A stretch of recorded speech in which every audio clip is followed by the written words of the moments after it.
Are more people interested in this opportunity based on what's going on with COVID, or are they investing less? Oh boy, we're busier than we've ever been. And so the media does a really good job at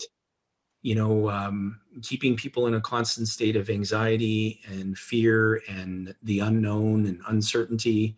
And the prospective clients that we're speaking to every single day, they're saving a lot of money. The Canadians socked away over $150 billion last year. They're not commuting. They're not going to Starbucks every day. They're not taking those vacations. They're not going out to restaurants. And so they're taking this surplus capital and they're storing it in someone else's bank. And we're busier than we've ever been. We had no idea what the impact of COVID was going to be when it first got serious. I met with my team, Vern, you can attest to this. And I said, listen, as a leader in this organization, I do not know how serious this is going to get, but it is going to be serious. And we have two choices. We can advance or we can retreat, but we can't do both. Pick one now.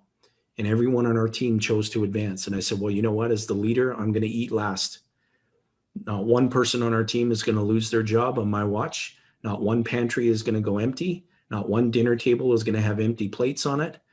We are going to make this work, and we're going to stick together as a team. And our business skyrocketed. We're extremely grateful for that.